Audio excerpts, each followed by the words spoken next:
అక్కడ ఆంధ్రప్రదేశ్లో కూడా ఇంతకుముందు జగన్మోహన్ రెడ్డి గారు ఇంగ్లీష్కి బ్రహ్మాండంగా ప్రారంభించడం వీటికి నిజంగా.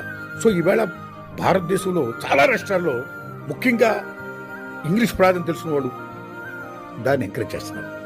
మన బీజేపీ గవర్నమెంట్ ఏమవుతుందో ఆ గవర్నమెంట్ మాత్రం హిందీనే ఇంకా రుద్దాలని చూస్తుందమ్మా, ఇంగ్లీష్ ప్రాధాన్యత తగ్గించాలని చూస్తుందమ్మా.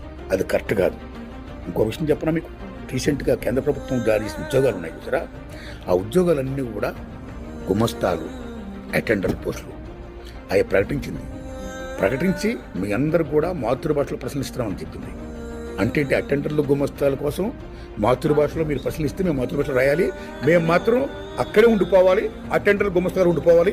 మీ పిల్లలు మాత్రం ఎవరైతే ఇంగ్లీష్ కాదు మాతృభాషలో చదవండి, మాతృభాషను శ్వాసించండి, మాతృభాషలోనే ఉచ్చరించండి, మాతృభాషను నేర్చుకోండి అని చెప్తున్నారో వాళ్ళ పిల్లలు మాత్రం కాన్వెంట్లో జాయిన్ చేస్తే ఇంగ్లీష్ నేర్పుతారు, ఫారెన్ కంట్రీస్ పంపిస్తారు. వాళ్ళందరూ గొప్ప గొప్ప పోస్టులో ఉండాలి. మీరు చెప్తే మేము వినాలి, మేము మాత్రం ఈ ప్లూలుగా అటెండర్లుగా ఉండాలా? ఇదేం చేయమమ్మా?